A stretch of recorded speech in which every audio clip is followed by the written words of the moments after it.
The way that I assess these things has to do with resistance, that my field is about resistance.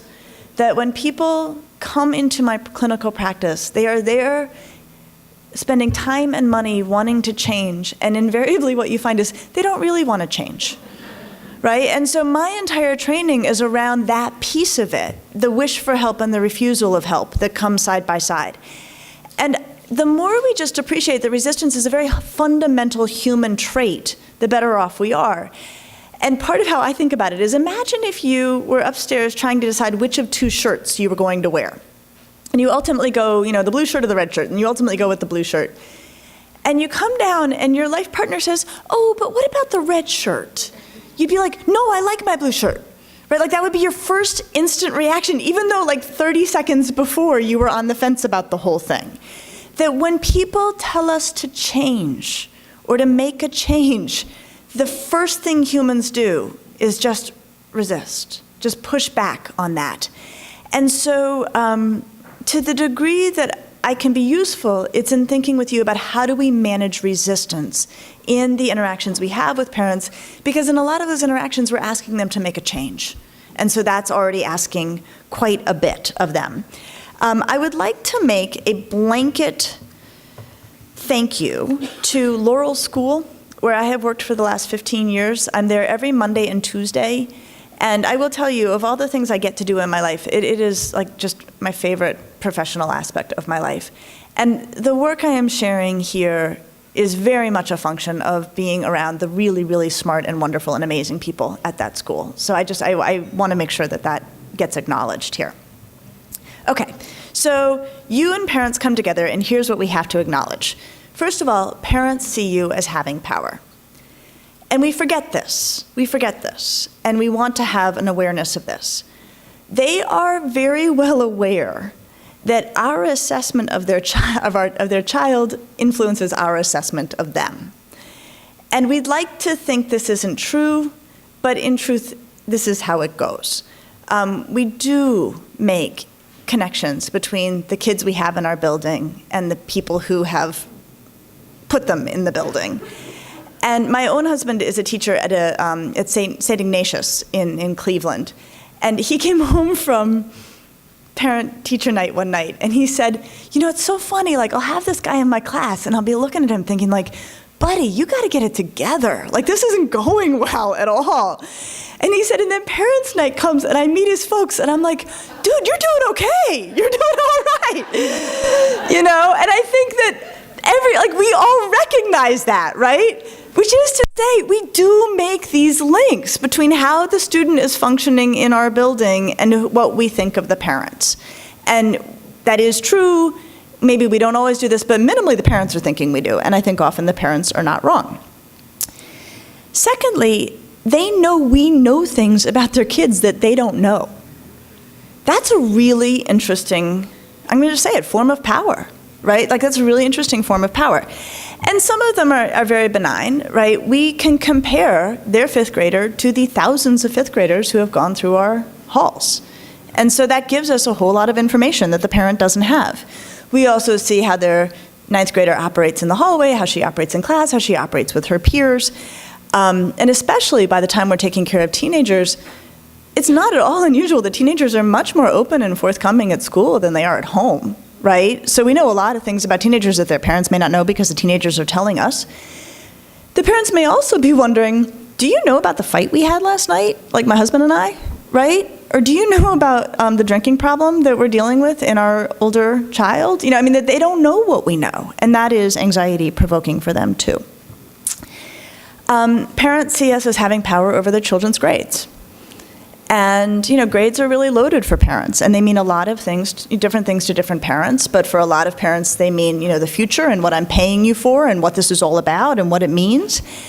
And I think for a lot of parents, they see us as like linebackers. Like, here's the parent or the kid, here's the grade they want, and they see us as the barrier between them. And that is a difficult situation that we walk into. And the other thing, and I think this is so easy to forget, some parents really hated school or had really bad experiences at school. or saw school as a place where you go to be sorted, right? Those of us who choose to work in schools, we probably liked school, right? And we probably felt good in school, and we felt that school was a place that showcased our talents. That is not true for all of the parents. So walking in to a school feels really different for different people. And certainly by the time parents are in an administrator's office, you may be dealing with what we call a lot of ghosts in the nursery. You know, there may be a lot of ancient history coming back. And I remember sort of becoming aware of this. We had a mom, it's been probably 10 years since I was working with her, who was a really kind person. I will tell you, over the course of many, many conversations, it became clear to me that school was probably not a place where she thrived. That was just not where her strengths were.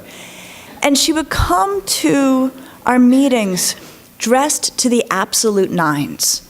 I remember thinking, like, and every time we would meet, I would think, like, where are you going next? Like, you look amazing, right? And then it started to occur to me that, like, what she was going to was our meeting.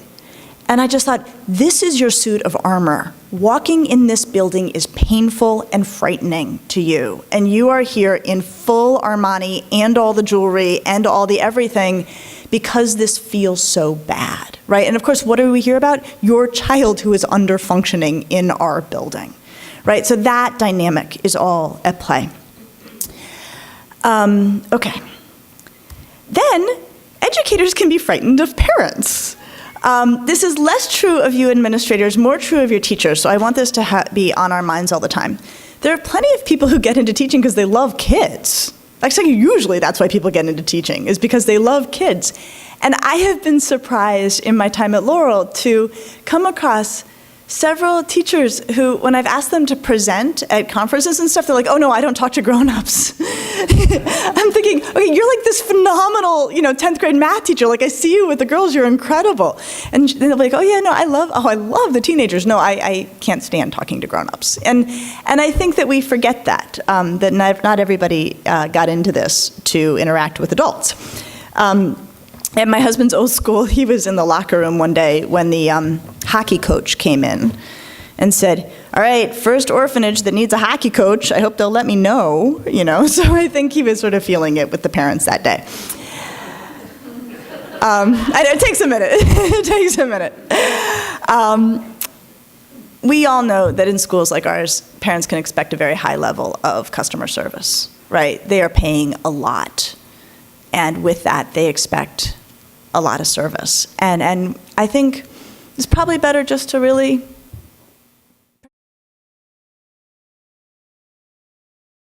spending a lot of money to use our options, and they have the sense that they are buying something, and we have to then work within what's ethical and fair to also meet that kind of customer service need.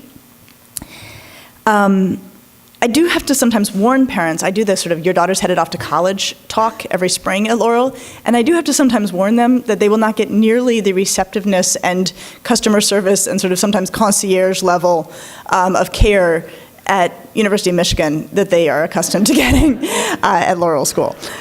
And I think another thing that can frighten educators is that parents will sometimes flex their power because they're uncomfortable. And I can think of a few examples from my work. One is there was a mom who school I think was probably really unpleasant for her, and her daughter struggled through our school. And she would come to all my talks, though she could not stand me. And I'm always like, why are you clearly don't like me. Like, why are you here?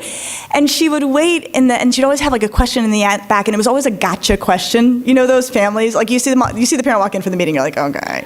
And I would always call on her, and she would always gotcha me, and I sort of became accustomed to this. But she was always showing me this power. And in my practice, I one time had a dad whose daughter was struggling, so that's why she was in my office. And I think for him it was humiliating that his kid needed help. I think that for families it can feel like that. And I remember when it came time to pay my bill, I was sitting at my desk and he stood up over me and counted 50s onto my desk.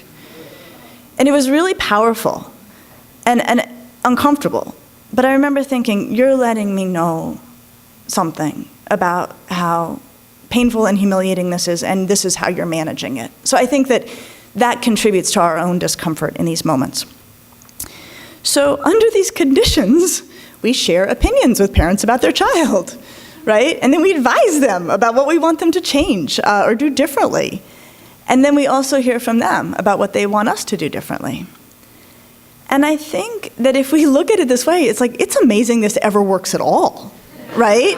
Like, that we walk out with any successful conversation on any day, given how much is at work in the room. That's really quite an accomplishment. Okay, so how do we make these things work really well? Here's what we do.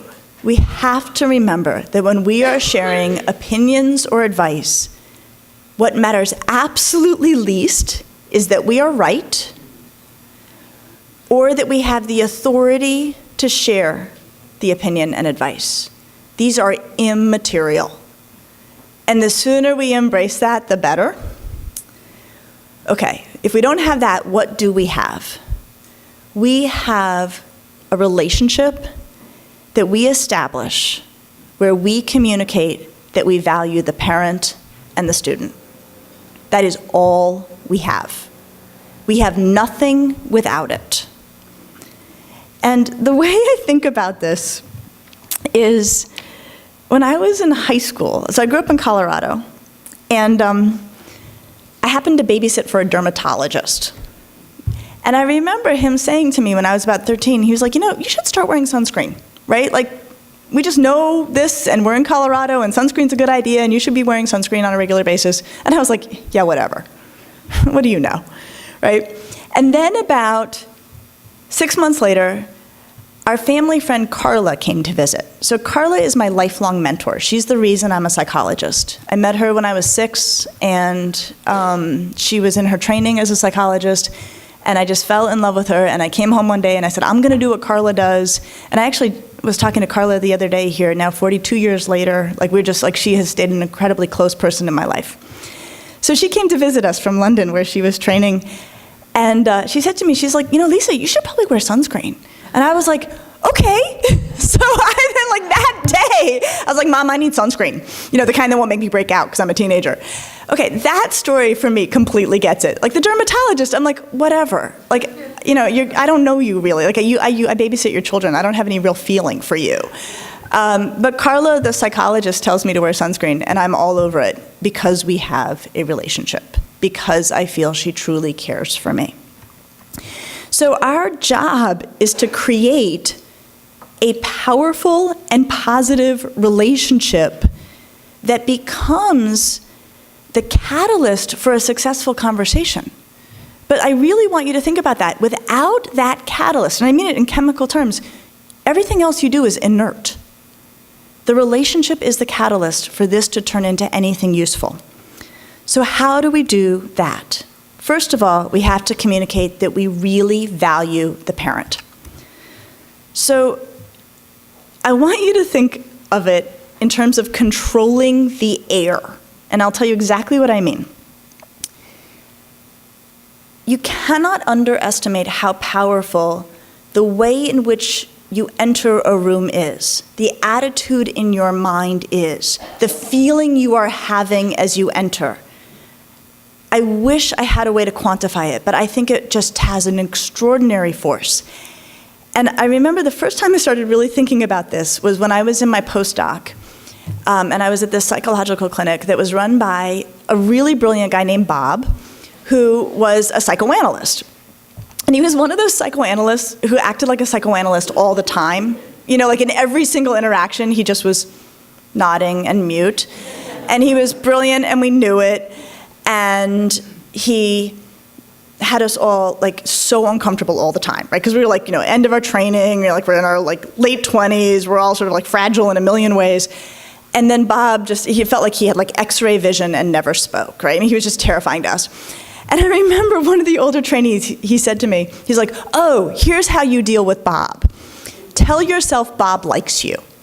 Just convince yourself that Bob thinks you're great and interact with him accordingly. And I'm like, okay. So I started trying this. So I'd go into the shared coffee room, and I'd be like, hey, Bob, how are you? And Bob would be like, oh, hi, Lisa, how are you? Like, you could get Bob to be normal. Like, you could actually, like, you could like extract from this like brilliant psychoanalyst like normal human functioning. But if you walked in cowering and anxious, it just got weirder and weirder and weirder. And so it was like my first lesson in controlling the air, right? Like, I'm gonna not wither under Bob's stare. I'm gonna walk in, see him, and ask him about his kids, right? So this is something that I think is really critical for us to start with when we think about showing parents that we value them. So here's what I want you to do, and don't do it now, but as homework, because you need homework, because you've had a luxurious time away from your school, and everybody knows you're at Mohonk, so say to them, no, I came home with homework, it wasn't that great. I want you, this is weird, but I want you to do it anyway. I want you to develop a personal mantra that you say before you meet with a parent, and especially an angry parent. Here is one that you might start with. I want you to think, I am meeting with someone who has generously shared their son or daughter with me, and I am fundamentally grateful for that opportunity. I am meeting with someone who has generously shared their child with me, and I am grateful for that opportunity. You know how like you set an intention at the start of yoga, right? Set an intention. And believe me, I'm a really well-trained academic psychologist. I cannot believe these are words coming out of my mouth. But I really believe this. I just saw Colleen, my friend. I didn't know you were here. Hi. So set your intention. And it should be something of, we are on the same team. We all want the same thing. Something that is yours, but it is your heir. And especially if it's 2:50 and it's a mad parent and you've got a crazy day that you've had and you've got a crazy evening ahead of you, then especially set the intention, right? Especially get your right heir on. From there, take time for courtesies. Again, remembering, like, they may be terrified of walking in the building. They may be terrified of what you're about to say. They may be worrying that you're about to kick their kid out. So if you walk out to the meeting like, oh, hey, I'm really glad you're here, right? And you're just doing business as regular, their anxiety is going up, up, up. That will not make the meeting go better, right? So first you have I am so grateful that you have shared your child with me. We are all teams, partners in this, and we all want nothing but the best for your kiddo. That is whatever your heir is. And then you go out and you say, hi, I'm so glad you're here. How are the roads, right? Like just those little things. Their anxiety, okay, you're not about to kick my kid out if you're asking me about the roads, right? Or whatever it was. And they seem so small, but they are so reassuring to parents who are probably really not happy to have to be having this meeting with you. How are the roads? Or thank you. Or if you are 30 seconds late for the meeting, I am so sorry to make you wait. I so appreciate your patience. Like whatever, you are the most courteous, the most polite. You are really kind. Then I will also say, if it's going on a long time where you have to end the meeting, here is a phrase that is an extraordinarily courteous way to do it. You can say, I am so sorry. I know our meeting is coming to an end, and I know there's something else I have to do. I don't want my attention to be divided. You deserve my full attention. Can we find another time to carry this on? Right? It does not matter that they have already run way over or whatever and that you just want them out, right? You have to really continue to be extraordinarily courteous. In the same vein, I think you know this, but I'm just going to restate it, and maybe you want to remind your teachers too. It's really scary to get a call from the school, right? As a parent, you know, now that we all know the phone number that's ringing, I have to tell you, I mean, I've got 2 kids, and if I can see that the school's calling, and knock on wood, so far it's only been the nurse around, like, you know, bonks on heads, like my anxiety, whoo, like the second the call comes. So I would even encourage you, if you have the time, send an email with a friendly subject line, right? Because they're going to see that first. Happy, you know, do you have a moment, you know, like, and then a smiley face or whatever you need to warm it up and say, I'd love to touch base with you at your opportunity, you know, about like something, you know, nothing to worry about, like something like that before you get on the horn. And again, We're trying to reduce resistance, and we're trying to reduce anxiety. And all of these little teeny tiny things we do go very, very far. Okay. Then, make no assumptions. Make no assumptions. I will say, the longer I practice, and the more time I spend around humans, I just have started to feel like I know nothing. I know nothing, right? I know nothing about what goes on with people. I know nothing about what goes on in people's homes.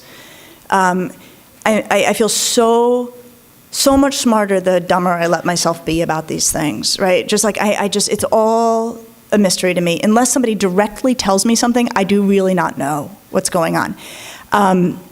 And when I am around people who are making all sorts of inferences about other people, I can just feel my shoulders getting up around my ears, because I'm like, we don't know, we don't know. And you may have this experience as a school person, and I have this experience at Laurel, that sometimes multiple adults will seek me out to discuss the same conflict they're having.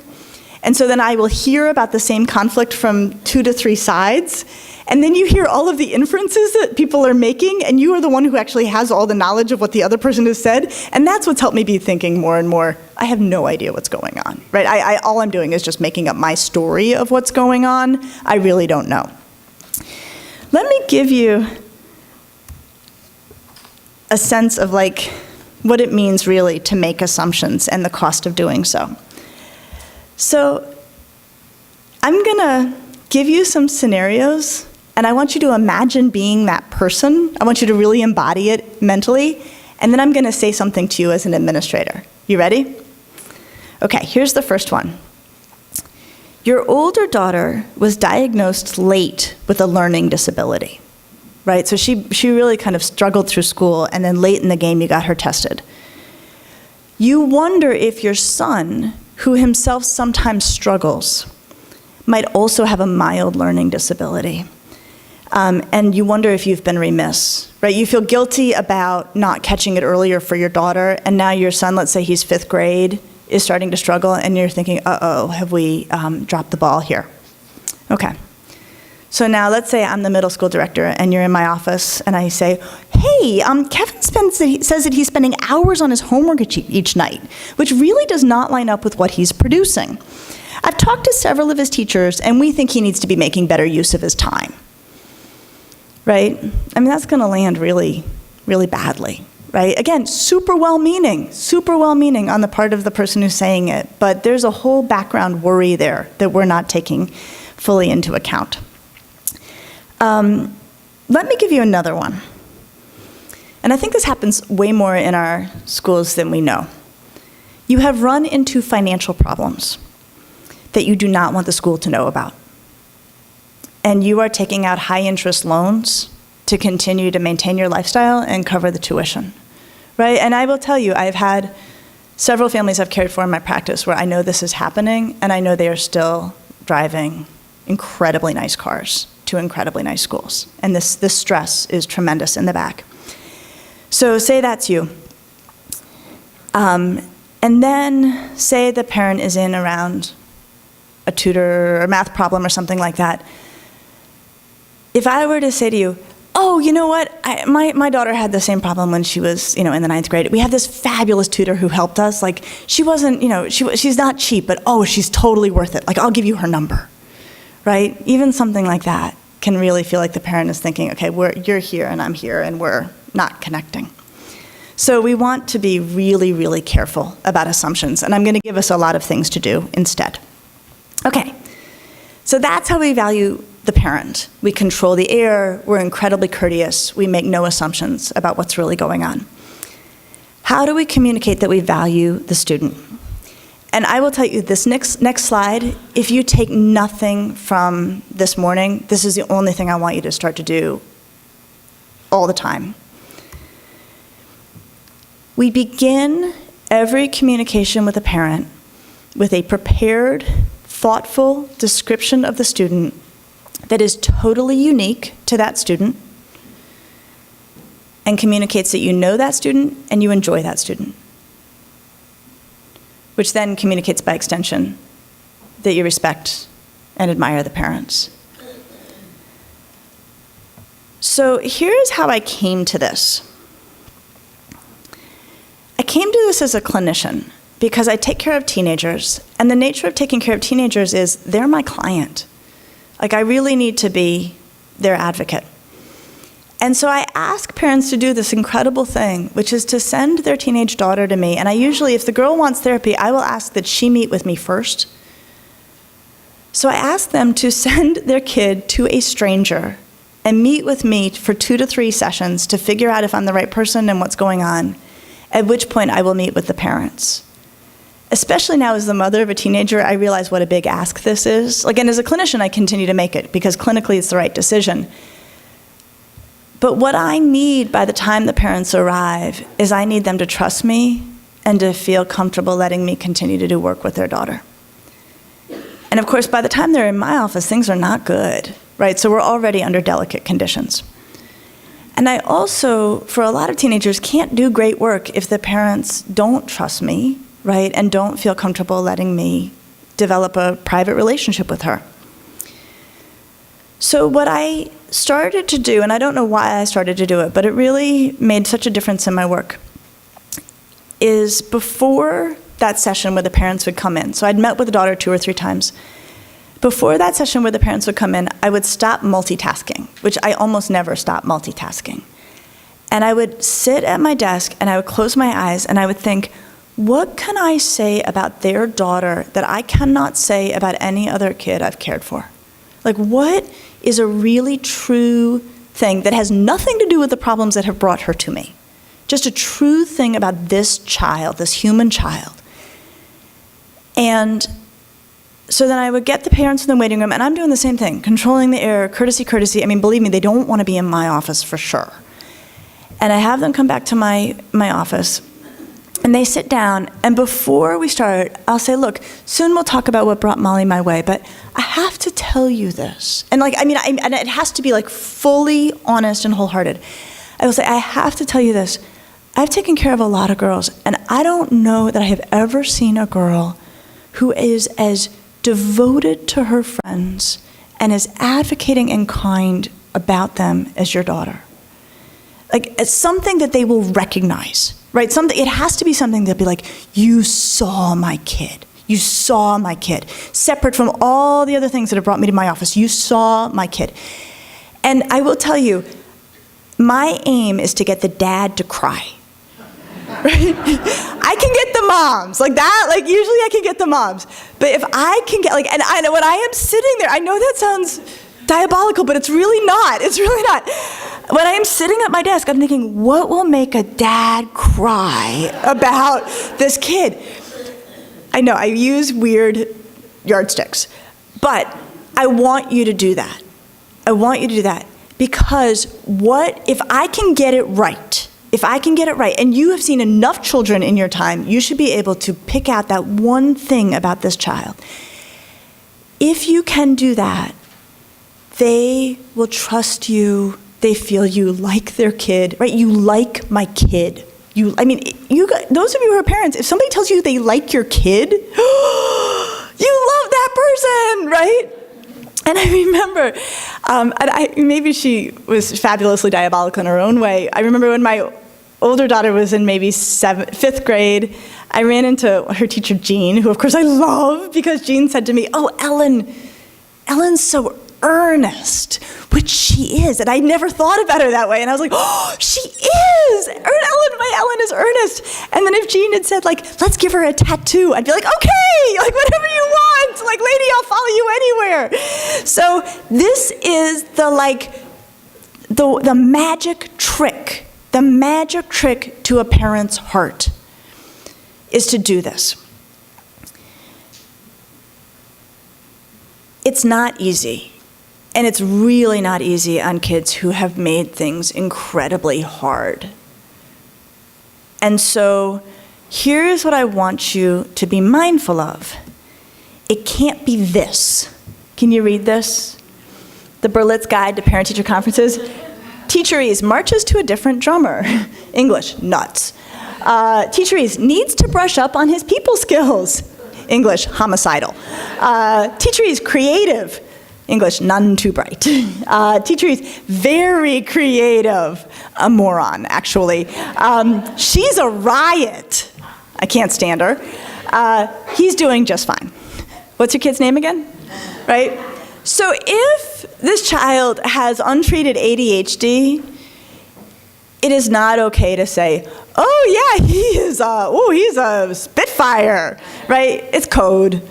They know, they're struggling with this at home. They're gonna hear that as code for, we're struggling with him at school. So as you think about your statement, the thing you're gonna really say, watch for the euphemism around the thing that's making you challenged by that child or challenging the school by the child. Like, it has to be the absolute best nugget, the best nugget of that child. And then you describe it back to the parents. And if you're struggling, like, get colleagues to help you. You can also do something like this, and I've done this with families at Laurel, where you just tell them about something they wouldn't have otherwise known. So I really do this, regardless of like how hard the conference is going to be or how hard the conversation is going to be. I just feel like this is a gift we can give parents that we forget about. And so I'll sometimes say, oh good, no, I want to talk with you about Molly, but I have to tell you this thing, I just got to tell you this thing that happened the other day. I was walking down the hall behind her and she didn't know I was there, and I saw her stop and pick up somebody else's trash that they had left before her and just throw it in the can. And I got to tell you, like, not a lot of our kids would do that. Like, you should be really proud of her. She's a great kid. Yeah, I mean, just something even teeny tiny like that gets you yards and yards ahead of where you were. The last thing I want to say on really kind of getting quickly to the heart of how much we want to be useful in controlling the air is that sometimes we have to do it over the phone, and that's really hard, and yet we have to be able to do it. My current method for that is when the parent calls and they're like, hi, Dr. Damour, and so-and-so, and so-and-so. I will almost quickly, the first thing I'll say is, how can I help? Just like that, like, how can I help? And that quickly, and I'm very conscious of my tone and very conscious of saying that very quickly into the conversation. And that moves things in the direction we want to go often quite well. So here's how we want to think about it. Collaboration is only possible when we view parents as valued teammates in the effort to understand and support their child. When parents feel that we genuinely care for their child and want to help their child thrive, and when we make it clear that everyone is on the exact same team, which is the child's team. All right, I'm gonna show us now some of the work of collaboration, and then we'll break and then we'll do case studies. So now we get into some of the real nuts and bolts. So giving parents hard feedback and advice. I also know there should be copies of all of this content. Barbara, where are you? I never met you on the way. Hi, Barbara. You've got copies of all of the, at the end of the day, I'm going to give the handout that I had with all the slide content. Great. Okay, so it's all of the written words are coming your way. I should have mentioned that at the beginning. I'm sorry. It was a little weird on the way in. Okay, so here's how now I have hard conversations with parents. I have a very systematic and stepwise approach. So first you've got your courtesies, right, your air control, and your description of the child, right, your positive, not connected to why the child is there, description of the child. Then I think you say a few words about what's working. Here's what's working really well right now in the school for Bobby. And then you share an observation, just the facts about what's not working. So you say, Bobby, like you've got your phrase, like, Bobby, like, that kid is so great. He is so fun. I have to tell you, he's the kind of kid that if you give him something fun, he makes it more fun. We have a lot of kids around here. If you give them something fun, they kind of like sour it. Your guy makes fun things more fun. It's like something like that. And then you say, okay, thank you for coming in. Here's what we're noticing. Bobby's often pretty late to school and he doesn't always have his stuff. Right? That's it. Like, just observe, just the facts, the straight up facts of what you see. The first thing you want to find out is, do they know what you're talking about? Right? That's a really important branch in this conversation. Because we've all had those conversations where things have gotten so bad at school that we're going to finally bring it up with the parents. And we mention it, and it's clear the parents have no idea about this. You don't want to keep going down a particular road if this is total news to the parents. If this is total news to the parents, you have to stop there and say, it sounds like this is news. right, and acknowledge that. That would be hard as a parent, to walk into a school and have no idea about the problem that's being laid in front of you. And then the next question is, are they seeing what you are seeing, right? So if it's news, you have to deal with the fact that it's news. If it's not news, if they're like, oh yeah, no, he's like that. See how they feel about it, right? They might be like, oh yeah, no, we're all like that. We call our family the yard sale. Have you ever heard that? We had a family, parents say this lately. You know what a yard sale is? Well, so I grew up in Colorado, and it was when you'd be on a lift and somebody had a really bad wipeout while skiing, and their stuff was everywhere, right? Like their gloves were over here, and like 2 skis were off over there, and then of course, because we were horrible teenagers, we'd go, yard sale! Like we'd yell that from the lifts. So like I had to be like, oh, we're like that. Oh, I was like that. Oh, I never know. I'm on my 14th phone. You know, like if the parent says that, you need to know that they are totally comfortable with Bobby like showing up to school late and not having his stuff. So again, you're going down a different path than if they're like, yes, we're really worried. So you're doing assessments all the way about where the parent is with you in this information. Do they know? Then the next question is, are they worried about this? Then pretend you're an anthropologist. And what you're trying to find out is, what does the parent think about this? And you should say, so what do you make of it, right? And again, neutral, curious, generous, and then say, how's it for Bobby, right? You're now collecting data, collecting data, collecting data. And if they are concerned about it, say, what have you tried? What has Bobby tried, right? It's not usually that the parent hasn't identified the problem and tried to fix the problem. So if we start as if they don't know what we're talking about and we're going to tell them how to fix it, that doesn't tend to go over well. And when I have people in my practice, and they present a problem to me, I always say, what have you already tried?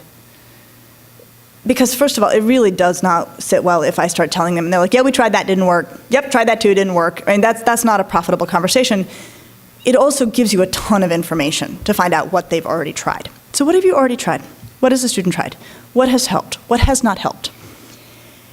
Here's the most valuable question I've ever come across. What else would it be helpful for me to know? What else would it be helpful for me to know?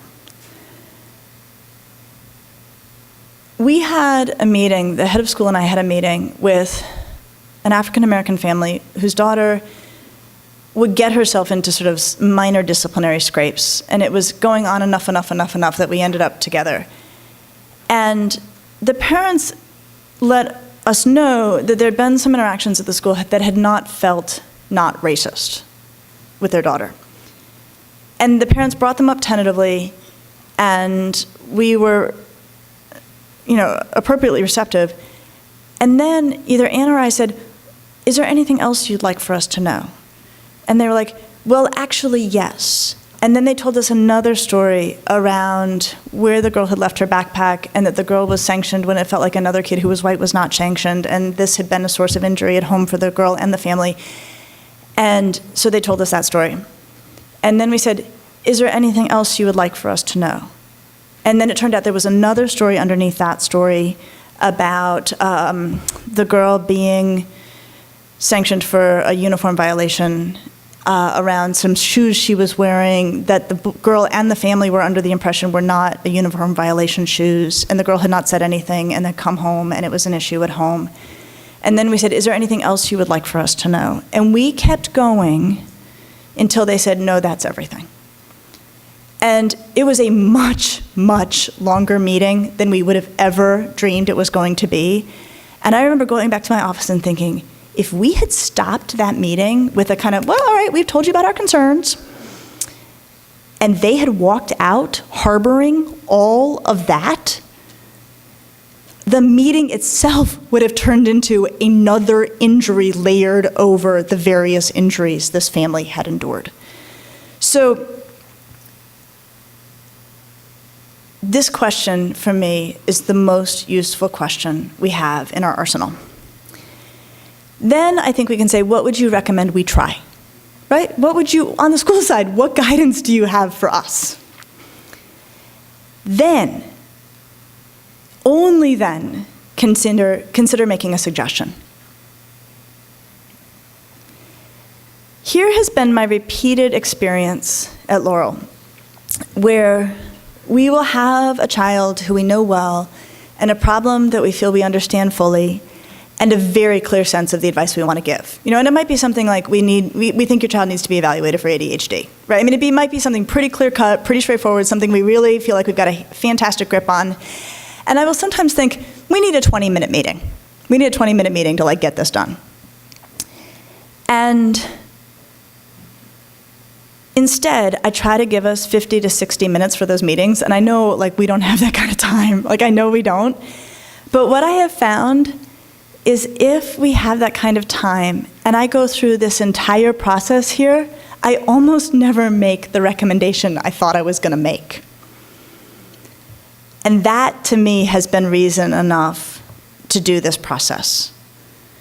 That the family knows the kid really well, too, and we want to partner with them, and so treating them as full collaborators in the process takes a lot more time. And my experience, though, is that two things come of that. One is we actually modify the recommendation. I don't know that we've ever ended up saying what we thought we were going to say on the way into the meeting. I really don't. The other is, and this is the only one that matters, they'll take our advice at that point, right? They're actually going to do what we want them to do. If we have spent 50 minutes hearing out what doesn't work, what they've tried, what we're missing, what else they want us to know, all of that, even if everything they say is totally predictable and you don't change your recommendation, I would say the odds of them taking the recommendation triple for every question you ask. And at the end of the day, that is much more efficient if they take the recommendation than getting out of the meeting fast. Here's another way to think about this, and I've been thinking about this a lot with regard to teenagers and advice giving, because we try to give advice to teenagers, and it's often kind of a not altogether successful interaction. I think the problem with teenagers and giving them advice, and then I'll bring this over to parents, is that so often we're advising them on things they know much more about than we do, right? And who wants advice from somebody who knows less about something on the topic you're advising them on, right?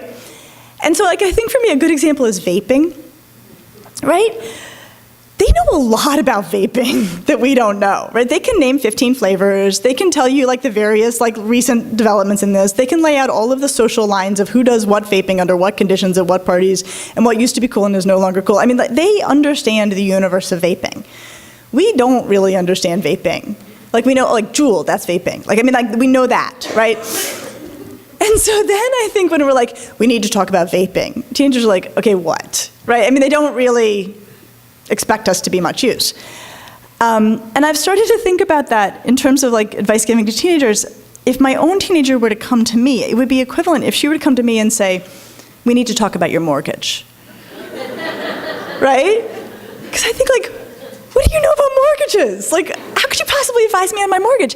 And it would not matter, right? It would not matter that maybe my kid had looked up mortgages online, had researched them at length, had discovered that the interest rates had changed and that we should probably refinance. She might be totally accurate. Again, accuracy is immaterial, right? Accuracy is immaterial. Okay, so how could Ellen, who's now 15, have a successful mortgage conversation with me, right? And this is we're the people saying we need to talk about your mortgage when we're saying to people we need to talk about your kid, right? I mean, that's the interaction. So how can we have a successful mortgage interaction? So first Ellen would have to say, Mom, do we have a mortgage, right? And I'd say, well, yeah, we have a mortgage, right? And then she'd have to say, well, what kind of mortgage? 30 years fixed? What do we got? The real answer is, I don't know, ask your father. But say I know. So I'd be it's 30-year fixed, Ellen. I don't know. And she's well, then she'd have to say, well, how far into the mortgage are we, right? And then I'd have to say, I don't know, 15 years. And then she'd have to say, well, what's our interest rate? And then I'd have to pretend I know. And then she'd have to say, oh, I was looking online. I think the interest rates have changed.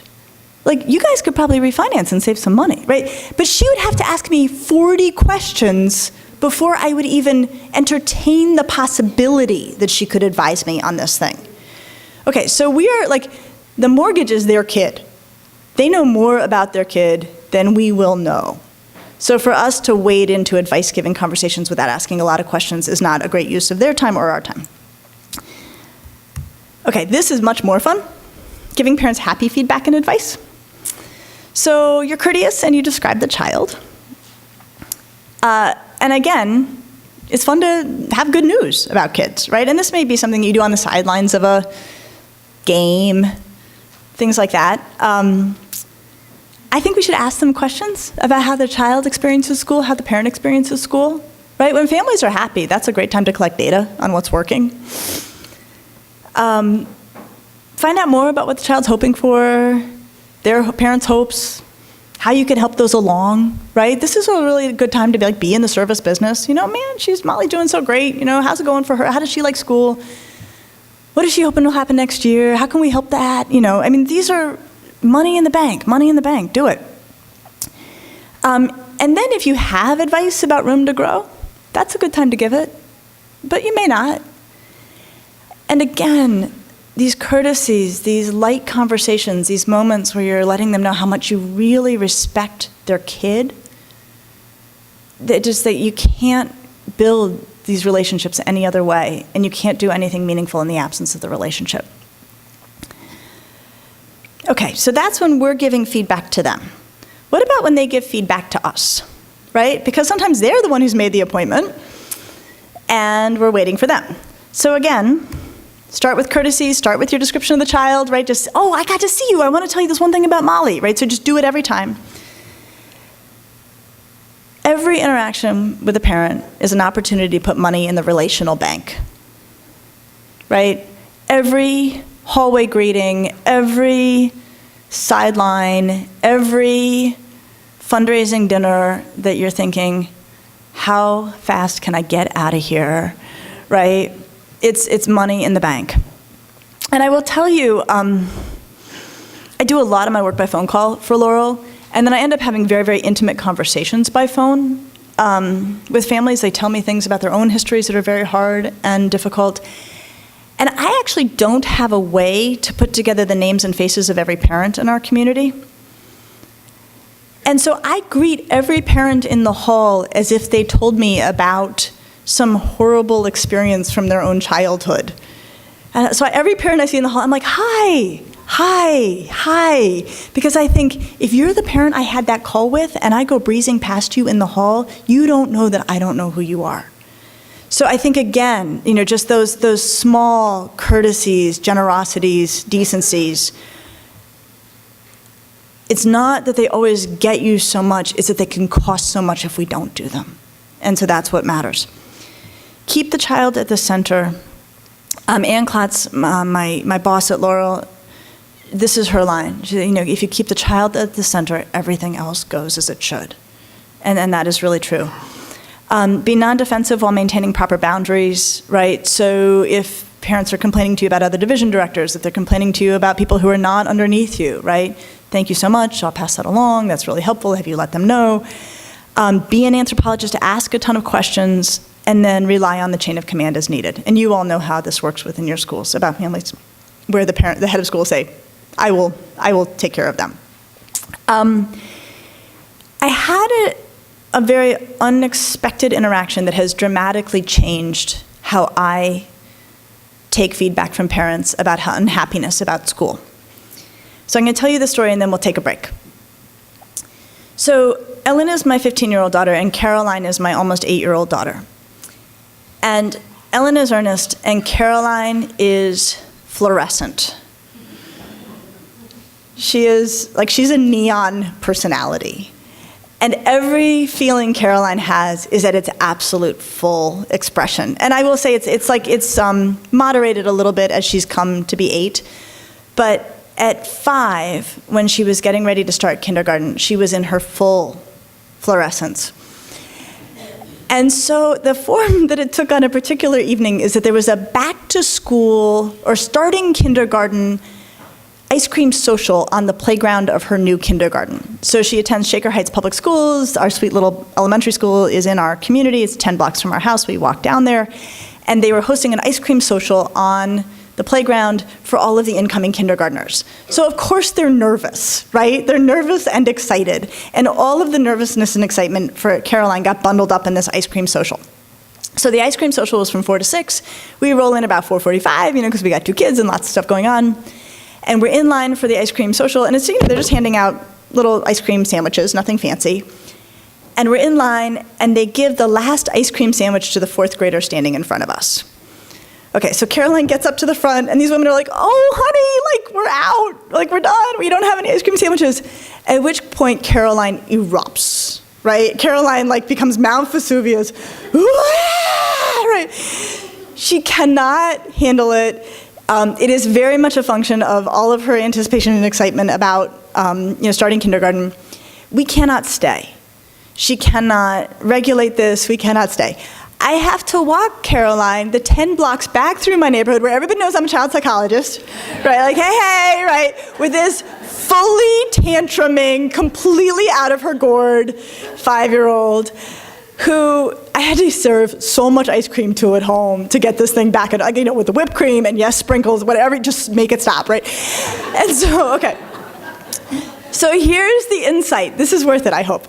Okay, so here's the insight. So as we're walking the 10 blocks through my neighborhood in a mildly humiliating fashion, I am aware that I am very angry with Caroline. Right? We were gonna have this really fun playground experience. It was a dopey little, ice cream sandwich. I told her I'd give her more at home. And she was who she was at that time. And so it turned into an awful night. And I was already tired, right? And here I am dragging this kid the 10 blocks home, and I'm really annoyed with her. I'm just annoyed with her.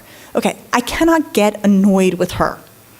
You can't get mad at her. She's the 5-year-old who just got disappointed about the ice cream sandwich. So then this crazy thing starts to happen in my mind. I start imagining the phone call I could make the next day to the school. Right? Because I can't get mad at her, but guess who I could get mad at, right? And I am mad. And let me stop and reassure you, I would never make this call. I would never make this call because I work at a school. But I'm starting to picture it. I'm like, I could call and be like, how could you do that?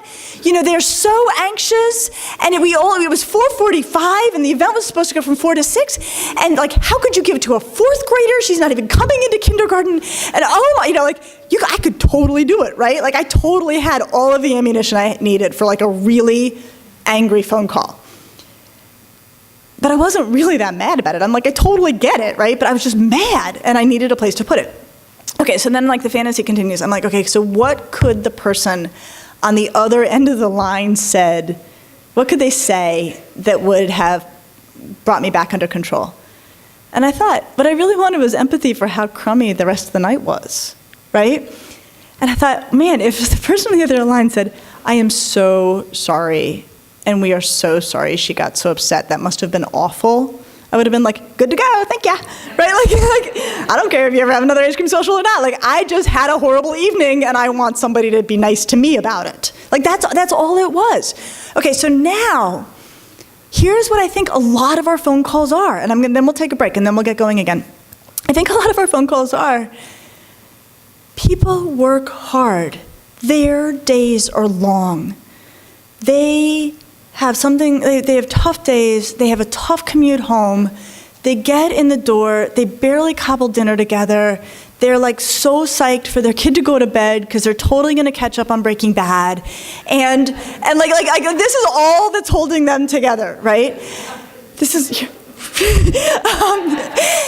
and then their 15-year-old daughter, actually, and this is not about Ellen because right now she's totally easygoing, but for this nanosecond when I'm in New York and she's in Cleveland. They're totally easygoing. Okay, so, then that happens. And then there's some dumb thing with the math assignment where it's unclear what was supposed to happen. And this is the second time that same teacher has not given good instructions. And then my 15-year-old has a full-on meltdown because she is a 15-year-old. And she is quite literally, kids will, fetal position on the kitchen floor.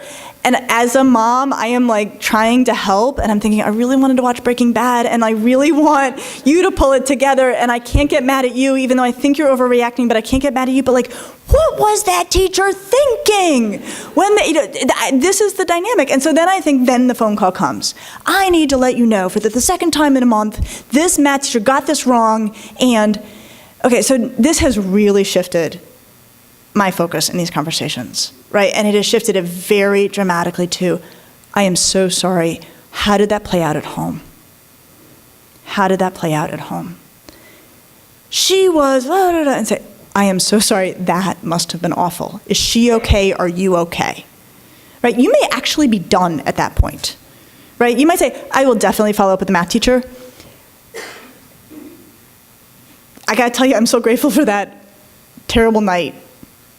It has helped me understand so much that I did not understand about why families get upset with us. Okay, so why don't we take a break, come back at 10:25, and we'll get down to business. All right, so here's what we're gonna do. At every table, there's 2 sheets of paper. There's the same thing on both sheets. It's a scenario sheet. And in total in the room, there are 6 different scenarios. So table 3 and table 7 may have the same scenarios, and that's how I want it. So here's what I want you to do. And I just gave 2 sheets so that we didn't have to have 4 people huddled around a single sheet. With your table mates, I want you to address these scenarios. And here's what I mean by address. It's one thing to sort of have the theoretical sense of how you want this thing to go or what you might do. I think it is a completely separate thing to have the words you would say, the actual language you would use to accomplish those things. And my favorite part about conferences where we get a whole bunch of seasoned educators together is that everybody has their best lines, right? So this is the share your best lines segment of this morning's program, because they are just invaluable. You now have all of my best lines. So here's what I want you to do. I want you to go through this and look at them and feel free to share. You may not have, these are not easy ones, and I don't have some clear answer of what I'm looking for. Share your thinking with us, share how you would, like the various branching in your decision making, right? Like what kinds of questions would you ask, and then what would be the contingencies those questions would inform you on. But what I want us to do, I'm gonna give you time to work on these. I'll give you about 15 minutes to do both. I want us to then come together again, and I'll have the scenarios, I'll put them up on the screen because you'll only be looking at a percentage of the ones that we're gonna cover. I want you to tell us, what would you do, what would you say, what are the words that would come out of your mouth, how would you tackle this, what's your thinking? Okay, go. We have 6 scenarios, we'll do 10 minutes on each.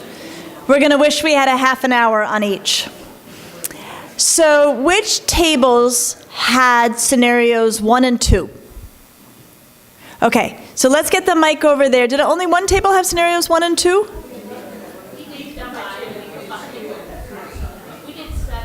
Oh, you guys have made it all crazy. Okay, who's ready to talk about scenario 1?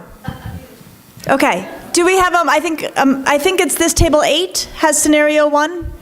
Terrific. And everyone, you must have a mic in your face before you speak. Okay. And use it. So while we hand off the mic, here's scenario 1 for the rest of you. You are meeting with parents who would like to register their son for a higher level class than has been recommended for him by his teachers. That's why they're in your office. You know, based on the son's performance and your conversation with his teachers, that the recommendation that was made was a good one. How do you respond? Sorry. What we said was to first ask the parent kind of why they thought that their son should be in a higher level class, and to delve into it from that angle. So are they flying through their homework at night? Is this something that you're seeing at home? And also to validate the parent that, you know, their son's really doing well in school, it's going great. And to think about kind of the angle of what's best for the child. So not wanting to push him too hard, to try to make sure that he's being supported and at his level, and to try to use that stuff. Am I missing something we said? What else do you have?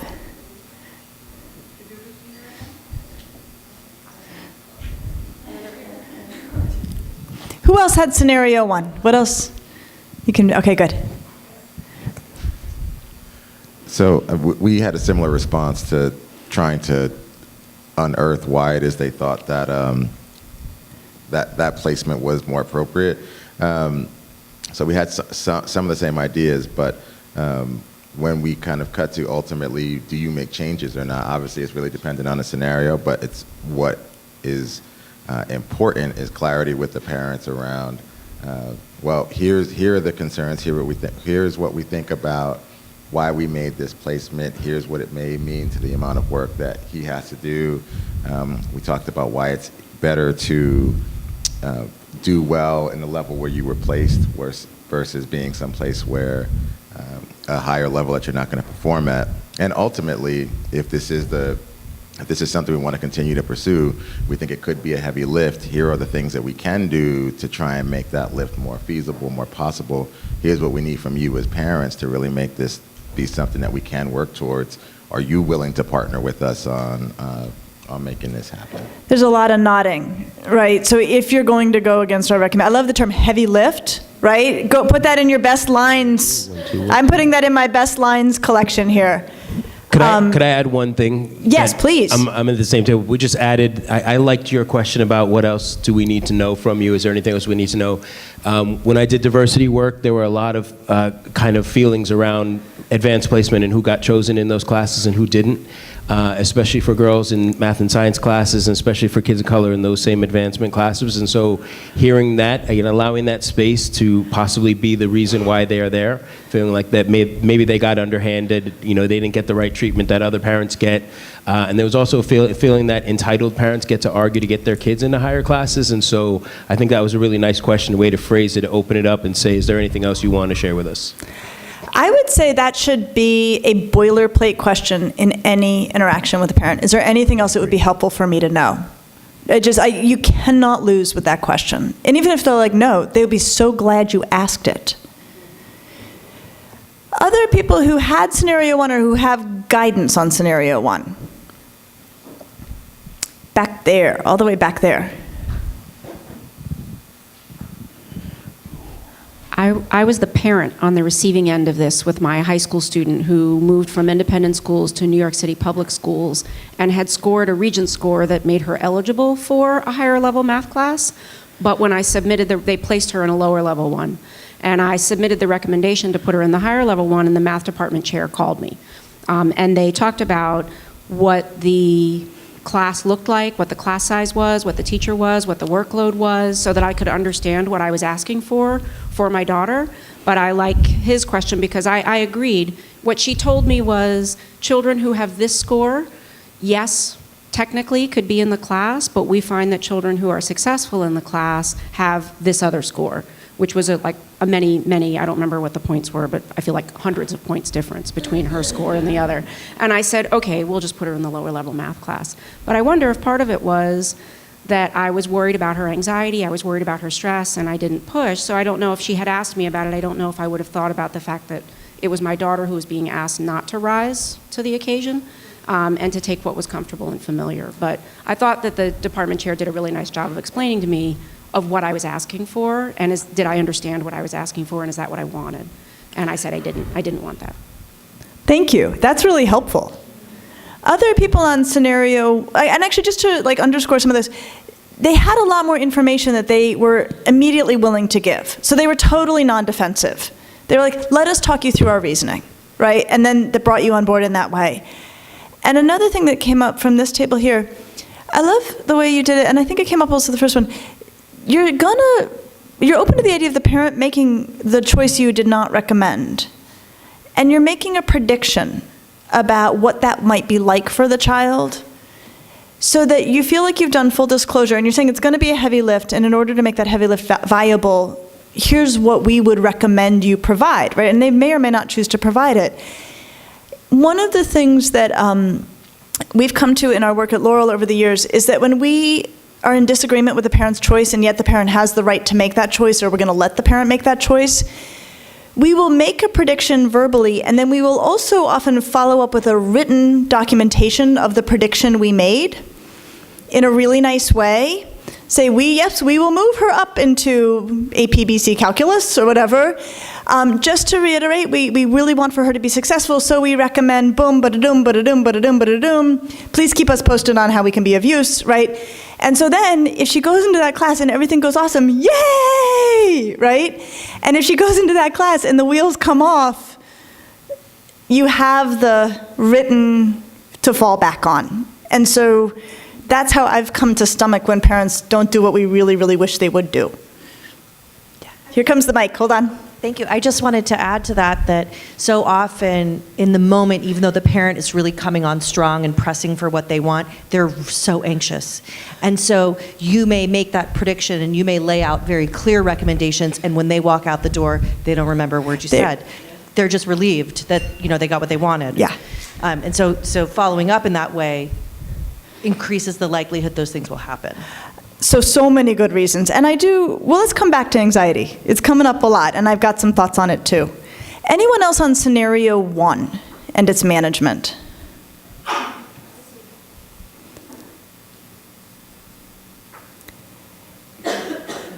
So here are the things we're starting to take away. Ask a bunch of questions about what's driving this from the parent. Like, you must want to find that out.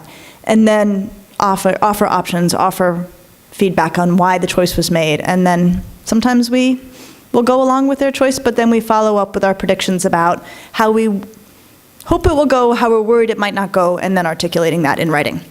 Okay, scenario 2. You are wrapping up a meeting with a parent when she mentions that everyone is talking about how Allison, not her daughter, is disrupting and distracting all of her classmates.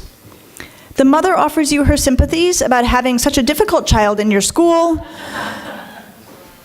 and asks what your plan is. How do you respond? Okay, who had scenario 2? It should be the same tables. So, who's ready to go? So, well, those of us who are lower school directors said we have that conversation about once a week or more. So how do you do it? It's a common scenario. What I talked about is that I remind families to kind of stay in their story or stay in their lane, and in that talk to me about how your child is being affected by this situation. Remind them that I'm not able to talk about specifics regarding the other child, but do want to hear how their child is being affected, what that looks like at home, what they're hearing, and then talk about ways we can be more supportive of their child, while also letting them know that we are aware, and just as I'm working with you right now, also working with this other child's family to put supports in place there and work through it. I think in addition to asking about how it's affecting your child, which I think is very important to sort of keep the center on the child, as you were saying, sometimes I might ask about what are your hopes for your child? What do you hope, not could happen, but what are your hopes for your child, given these concerns that you have, which is often about, being safe, obviously, that their own child will be able to focus, like those kinds of things, and then we can talk a little bit about how to support that and get a little bit away from the other child thing. That is really helpful. What would what are your hopes here? Is such a nice, also positive, friendly way. To take that then one step further, another useful line is, if this could go any way you wanted, how would this go? That is a really great line when they are tearing down every option you put in front of them. And what is interesting is sometimes it causes them to voice what they were driving at all along and moving, sort of poking at from the sides. And they will say things sometimes like, I want that other kid out of my daughter's class, right? Okay. You can't do that, but it's really useful to know that that's what's underneath all of this. And so my thinking often when parents are making it hard to have a successful conversation is that they are just tearing down everything we put in front of them. It's really easy to tear down. It's much harder to build, right? So to say, if this could go any way you wanted, what would happen here? And I had that conversation with a dad who was a board member, and when I finally, and nothing we were suggesting worked, and finally the answer was, I don't want my daughter to have to take 8th grade math. Oh, okay, like, good good to know, right? Like, that's a really different conversation than, well, what about this? No, what about that? No, so that can get you out of some jams. But I would say a nice predecessor to that is, what are your hopes, right? To get it clear, and then you can really take it the rest of the way if you must. Others on scenario 2. How did you resolve the no, I'm angry at? Okay, so since he was a board member, first of all, let's bear in mind, I am a horrible person. Okay, so put that, okay, no, so I said, oh, you will need to talk to Miss Klotz about that. Like, I mean, like, she's the head of the school and he's a board member, but I also, as he left, I wanted to say, see if she'll also buy a dragon for your daughter. Like we can't, like, you are asking something so impossible, right? But no, that's how I ended it. I said, you're gonna need to talk to Ann Klotz about that. Because, I mean, I knew full well, and then I, got on the red phone, and I was like, Ann, board member coming your way, wants to daughter at 8th grade math, But, I mean, because I think that's another way to think about it, right? Okay, who else has something on scenario 2? There's right up here, table 5. Wait for the mic. It's because we're also being live streamed out to the universe, so they have to hear you. There's, I think, I deal with this, how would you like this to work out? And I think that if you have a parent who's a little bit more savvy, in a way, my concern with giving voice to that question, giving a platform to that parent to say that, is in a way you're sort of empowering them and opening a Pandora's box of a bunch of things that they've put a policy on the table that might be a little bit more defensible than I don't want my daughter to take math. And so I feel like sometimes you might be ceding some very pivotal ground to them. And I wonder if you could just kind of unwrap a more a scenario that's not so concrete. Tell me, I was with you till the end about unwrapping a not so concrete scenario. If what the parent proposes is something that could kind of actually be done, yeah, but probably is not in the best interest of the school, I have a, yeah. You worried that then they're like, now I've told you what I want. Like, Yeah. go make it happen. Right. Yeah, no, okay, so no, this is important, and this is why the words themselves, right, the words themselves, we have to get the right words. So what words could we say that make it clear, I'm trying to get to what's behind all of this, but I'm not making any promises? Like, how, does anybody have a great line on that? I'll take that under advisement. I'll take that under advisement. I'll take that under advisement. What if we were to say, I can't make any promises, but is there something you have in mind here? Something like that. I think, because you do want to surface whatever's behind it. But maybe that's a way to qualify it a little bit. Here, wait for the mic, wait for the mic. Okay. So I have a couple of grades right now where I would bet money that there are a number of parents who want that child or those children out of the class. And what I say to them when they start complaining about another child or what am I doing about that child, I say, well, just as I wouldn't talk about your child to another parent, I can't get into the specifics about this child. I can thank them for their feedback. I can say we are aware and working on class dynamics. That's good language. But I don't feel like I have much more in my toolbox. So if there's any more wisdom about that child should not be in that class, they are a detriment, we're thinking of leaving the school, I would love to hear some wisdom. Back at table 15, Barbara's going to get a workout. Here.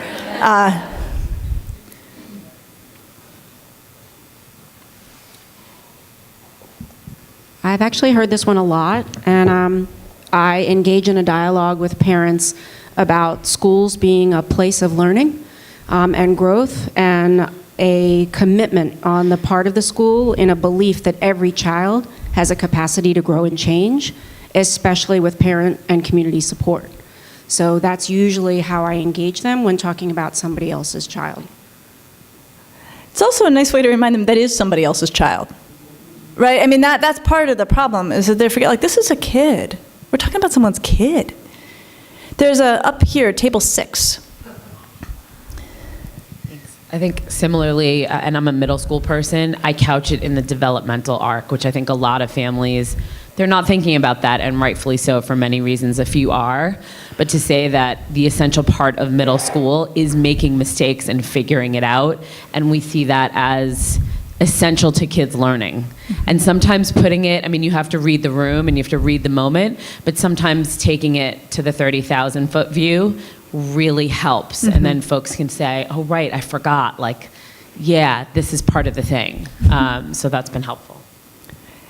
One more here at table 5, and then I'm going to keep us rolling.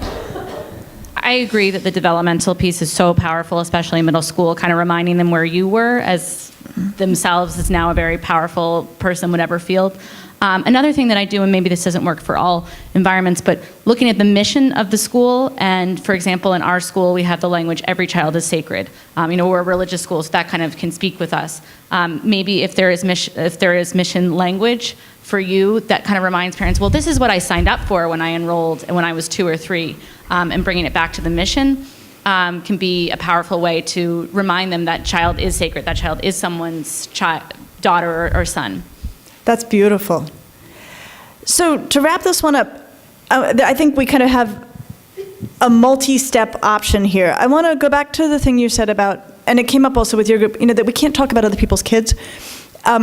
Another phrasing is to say, just as you would not want me to talk about Jenny with another family, I won't talk about other children with you. And I think it's kind of like, just as you would never, like we're on the same team, I'm not scolding you.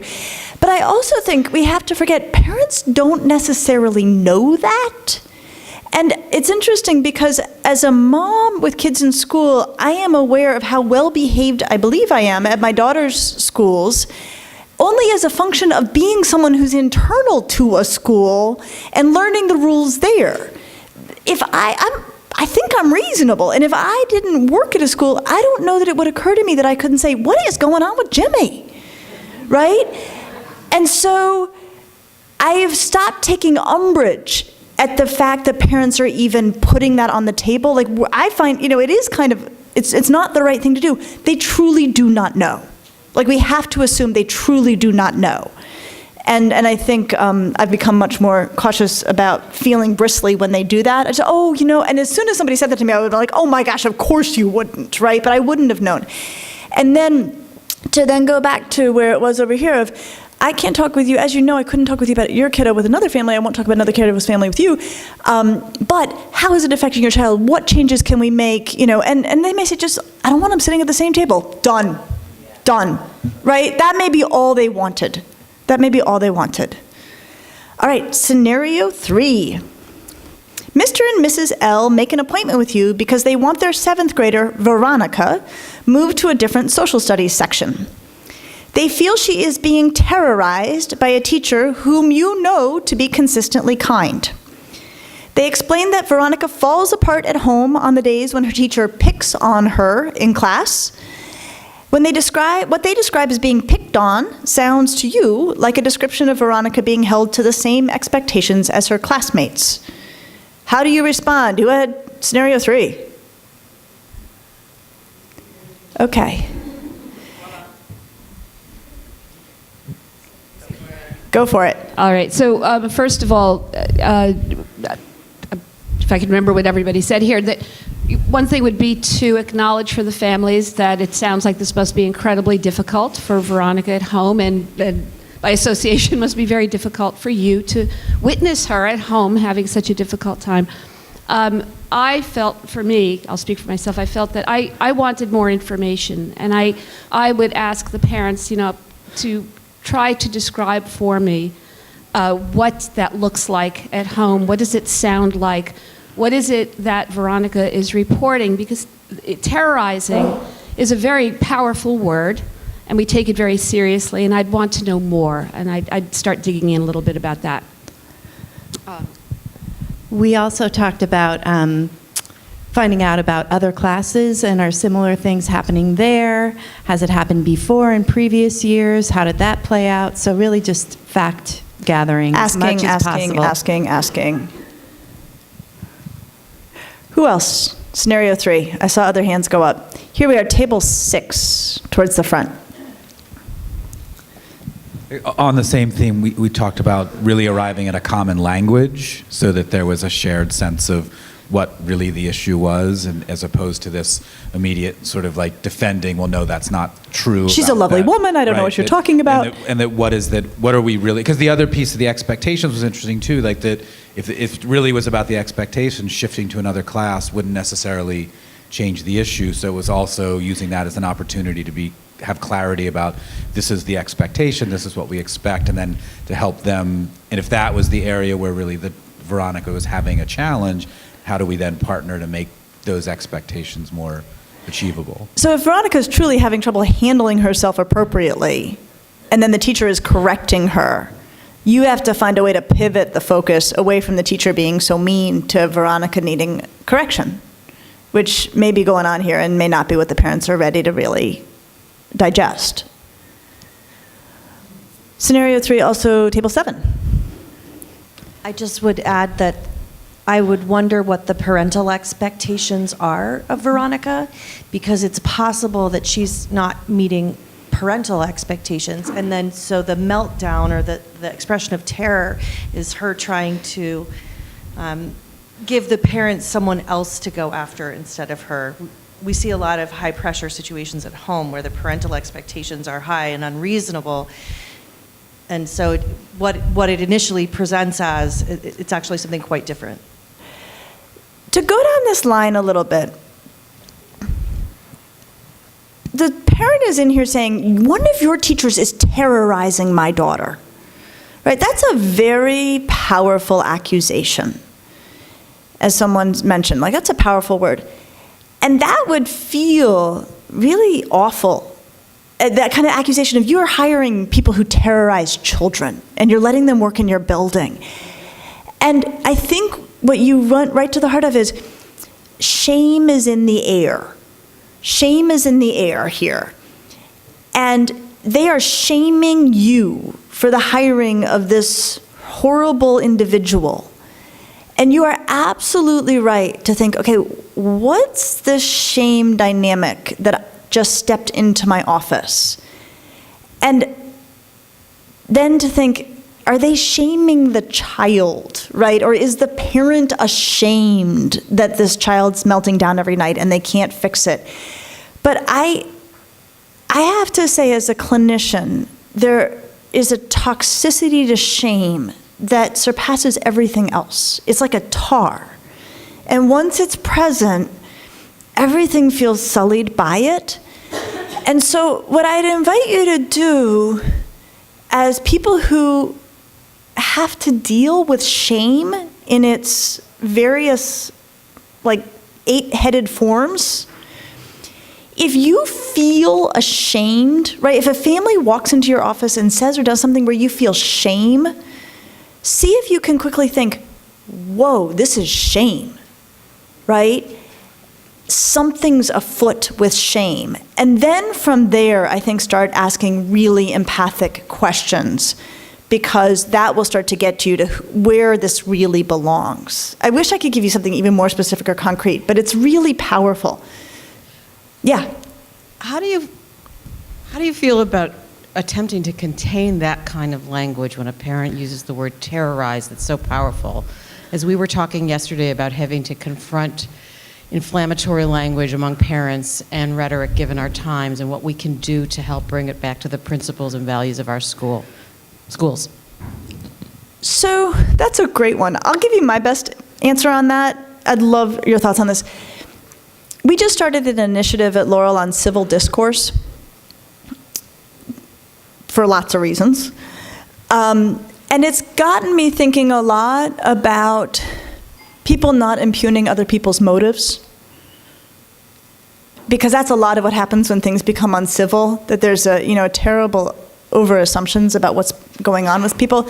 So I do wonder if there is a way to say something that says, it sounds like your daughter is having a really painful experience in the classroom. Now what I need to figure out is what is happening that is causing that pain. I can't imagine knowing that teacher that is intentional. Or something, get it to pain as opposed to terrorizing. Okay, we've got lots of good ideas. Mic up here. Do you have something back there right by the mic and then another mic's traveling? Great. I'm wondering if we could, in the conversation with the parent, piggybacking off of what you were just saying, ask them to say, instead of, terrorizing is such a strong word, and piggybacking off of Table 7, I believe, for the details of what's happening in the class, and can you use any other words that are less strong to help us clarify this issue? And maybe giving them that pause to think of, as they're going through the situation in their head, okay, well, if it's not terrorizing, what else could it be? Because that's like at the top of the list. Yeah, no, you that's don't get like, much further than they've gone terrorizing. nuclear right away. Yeah. So maybe that could scale them back. And as they're giving these examples of what's happening and using less inflammatory language, you can then say, well, has Veronica actually spoken to the teacher yet about her discomfort? And you can start talking about navigating personalities and situations that all our communities want to teach our kids how to do outside of just getting A's. Right, and that would be under the what have you tried? What has your kid tried? Okay, so here I'm going to do a little riff on yours. And here's what's driving my thinking. I find it very helpful to help people make the distinction between somebody doing something versus what it feels like they're doing. Right? So I often will say to teenagers in my office, like, wow, that sounds like that really feels personal. I'm not sure it was personal, but it feels personal. Like that opens up a space. So I wonder if on this one, to kind of go from what you were saying, is to say, wow, terrorize, that's a really powerful word. This must feel awful. Right? And that could be your chutes and ladders into the I am empathizing with how crummy this is. Right? So you're using this big word, that must feel terrible. Okay, back here and then we'll move on. Yeah, and there's so much more going on in this scenario than we know, but I just wanted to point out that no one yet has brought up the point that maybe we should switch Veronica into a different class. And I'm not saying that's the first thing we're going to go to or anything like that, but I think it's sometimes when a parent starts talking to me, I get so defensive about all the ways that I'm going to fix it and not use their suggestion that maybe 1% to 5% of the time, maybe we could save a lot of issues by moving her. So, and not just because we're taking the easy way out, but it might be what's right. It might be the right choice. So I just think sometimes I forget to even think that what the parent is suggesting might actually be the right thing. Especially if they say it really nasty. Right. And so I just wanted to put that out there as a thought on it, but there's so much to unpack there. So. No, and we have a mom, you all have that mom who gives us so much feedback, right? So much feedback that I was in class's office. I was like, okay, this time I think she actually may be on the right track, right? But you're just so used to be like, enough. Here's something, and we'll move on to scenario 4. I get to sit on the upper school kind of student services team, and we have come up with we have 3 options for every situation that we have put before us in terms of what's challenging. And the 3 options are, we're going to watch this, we're going to nudge it and watch it, and we're going to intervene. Right? And that we've sort of make decisions along those ways. Because here's the thing I have really come to just be wondrous about schools. We have so much data to work with. You can make a tiny adjustment and then watch for 3 entire days the impact of that adjustment. And then you can see that child at lunch and later in the day, and you can watch her with her friends and whatever. And sometimes I bring on young new clinicians or clinicians who are used to being in the community who become sort of help work on our team at Laurel. And clinicians are used to running in with big interventions. And I say to them all the time, we don't have to do that here. We can do something tiny and see its impact. And then if that's not working, we can do another tiny thing and see its impact. But I've become so restrained in my interventions at Laurel because what I learn is everything we do has unintended consequences. Right? You're like, oh, this is a great solution to that. And you're like, oh man, we just created 4 new problems. So we are into the watch, nudge and watch, intervene. Scenario 4. This is not unlike something we have going on now. Carter, one of the students in your preschool program, creates piles of building blocks that he doesn't want anyone else to touch. While his classroom teachers are working with Carter on the importance of sharing class materials, you get a visit from his parents. They explain that Carter's block piles help him to feel comfortable at school, and they do not want the teachers to require him to share the blocks. This could totally happen, right? How do you respond? Okay, scenario 4. Okay, I'm just going forward, I just want you all to know homeschooling is not an answer. I'm just saying that I should have said it on the front end. Homeschooling is not an answer. Okay. What else for scenario 4 besides homeschooling suggestions? Yeah, okay, this goes to the head of school? This feels like it goes to the head of school. Okay, back, guy here, and then mics can travel over there. I think there's a lot to unpack with why Carter is not comfortable at school without the block piles. So I would definitely start, wow, thank you so much for sharing that. That's such great insight. What's going on with Carter in class? What is he sharing about the way that he's feeling? We would never want a child to feel uncomfortable in school. That's something we want to work on right away. And then get into how are the blocks helping him, try to think of some replacements for the blocks that might work for him in class, sort of take it like that. But I think definitely unpacking why he's not comfortable There's at a school. million questions to be asked here. This is just a question. I can ask like 100 questions about this one. Yeah. And you can't go wrong asking questions. We also talked about the parent perspective is so completely different from where the school is coming from that gap is huge. So we talked about spending time trying to figure out where the gap is coming from. What's Carter's birth order? Is this their first child? Does Carter have a special needs sibling at home? So there are norms at home that are very, very different than what they are at school. So just trying to figure out how this person is on a different planet about what school materials are for and what the goal of community schooling is. It just felt that you were sitting with someone who said something incredibly shocking to you.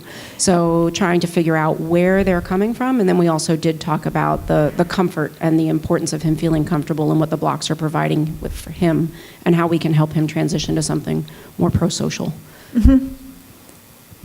We're in this same group, and another point that we talked about was the idea that it's possible, because this is such a radical approach, response from a parent, like we don't want our child to have to share, talking about the tenets of what the school's built on and philosophy, and you don't want to go to a place where maybe this isn't the right place for you because at our school we share. Sounds kind of crazy, but coming with a really proactive idea. Like, for example, one of the things we thought about, because sharing is a big part of our curriculum, working with these younger children, how would you feel about the idea of honoring Carter's construction, what he's built? And we could take a picture, and we could have his, he could explain to the children, to his classmates, this is what I made, this is why it's important to me, give him sort of ownership around it and excitement, and then say something like, have his classmates choose 2 friends to help him deconstruct it. Start smaller and, allow him to still feel present in that moment, but put forward simultaneously the goal we're trying to get to is Carter sharing. So at least you're coming with a suggestion, and if that doesn't work, okay, but then it gives you posture for a further conversation around if sharing's not what you're after, maybe we're not what you want. I also like here's 5 ideas. Would any of these be viable? And if they're like, no, then say, well, what else do you got, right? But we're in the creative solution business, so we're coming up with a bunch, you come up with a bunch. I think there's also the we in this, which is, you've given us your child so that we can help him get used to the demands of school. That's what our preschool program is. And one of the challenges of being a preschooler, and they all struggle with it, is that at home they're used to having all their stuff to themselves, and at school people want to touch it. And that is really hard for little ones, but it is the foundation of being able to be with classmates all through. So we need to figure out how to help him feel comfortable with this, because this will be something he has to get accustomed to for the remainder of his life at school. So how can we, right, and sort of talking to people as if they're already in agreement with you that this is a really important skill he needs to develop, whether or not they have come into the meeting as if they're in agreement with you about this. I'm going to keep us rolling because they are rich. Scenario 5. You are the director of the upper school. In a meeting that has gone well with a parent who has a 10th grade daughter and a 6th grade son, the parent raises concerns about the middle school director. She feels that the middle school's director doesn't work well for her son and reports that many other parents feel the same way. How do you respond? Table 14 is all over this. Wait for the mic. But we Okay. can fake this. You can do it. You can do it. One of the first questions, tell me a little bit more about your son. Oh, that's really awesome. That's brilliant. Have you had an opportunity to talk to Division Head X about this? So you ask the parent, have you checked in with Division Head X? Yeah. Don't tell me about your son. May I have your permission to bring this up to his advisor or his division head and let them know that you will reach out to them? This is awesome. This is like the list of best lines. We try. Yeah, you killed it. Yeah, we're done now. Okay, well, yeah. What else? What else on scenario 5? We've got some people over, oh good, over here, 1, and then we can have a mic travel to table 12 in the back. We also thought that there were lots of questions that need to be asked, and one of the triggers, the many other parents are feeling this way, that to me, or what we decided was that's a signal of insecurity. It's like when the students in your class say, none of us understood the directions to this assignment. It's like they don't want to feel like they're the only ones who are possibly feeling this way. So as far as the connection and relationship between the middle school director and the parent, that's something that the question that which I love is there anything else that we would need to know or that I would need to know to help potentially in this situation? Because they might be harboring this interaction with the middle school director that didn't go so well, and now that the parent might just feel like they don't like my child. So unpacking that. And we talked about the fact that, this is the kind of conversation that you're assessing all along, and it can go in many different directions. So anticipating that they actually might feel at the end of that conversation, how do you feel about reaching out to the middle school director? And maybe they can actually end up doing it on their own with confidence or with a better, set of tools and equipping them to do that, and give them the chance to actually make those steps. And then offer, is there anything that I can do to help you in this situation? So it gives a little bit more like grounding for the parents to feel more confident. And to take the concern maybe more directly to the person. Right.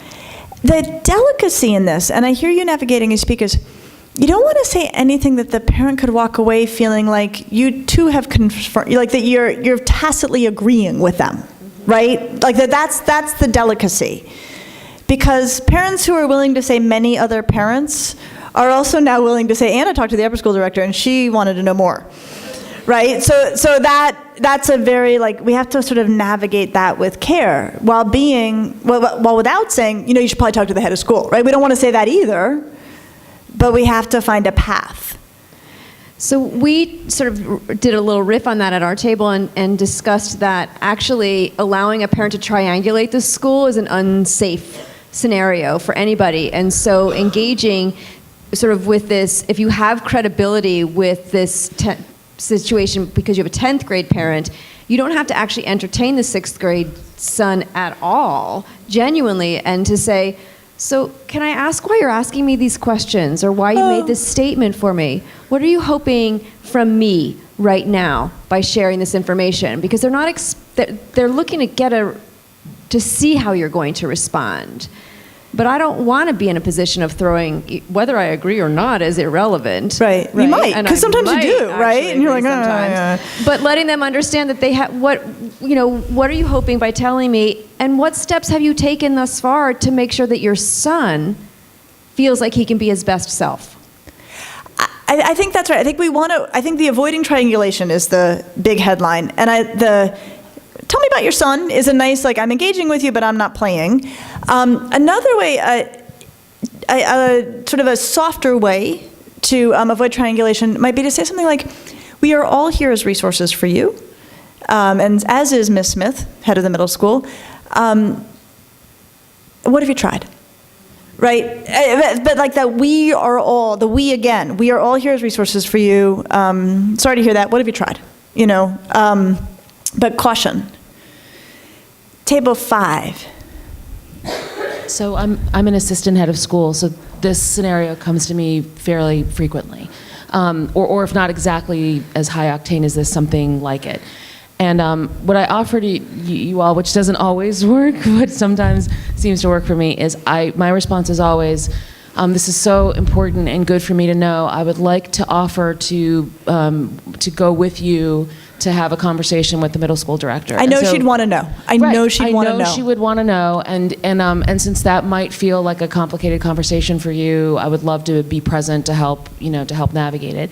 And interestingly, that I've never been taken up on that, right? So that is interesting. Yeah, and so what I think happens is my saying, I hear you, I see you, I'm validating your concerns, I think they're serious, let's go do something about it. Mm-hmm. Makes the parent kind of go, actually, right. Really what I was doing was just spreading gossip. Venting or spreading gossip, or I'm actually very worried, as all of your good questions have suggested, I'm kind of worried about this 6th grader coming up to the high school, and I want you to know that now.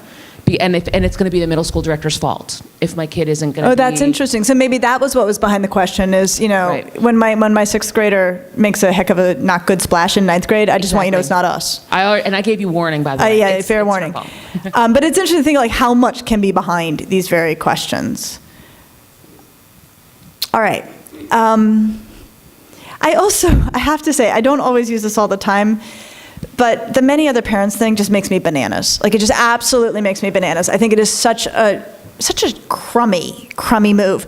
So sometimes if you catch me in the wrong mood, but you're the right person, I will say to the family, I'll say, I am so glad you're letting me know this directly, that this is what is swirling in the community. It is so much more useful when families bring these concerns directly to the community instead of talking about them on the sidelines. And I try not to sound as totally passive-aggressive as I am being in that. But I just, again, and I put it under the heading of, let us show you how schools and families collaborate together.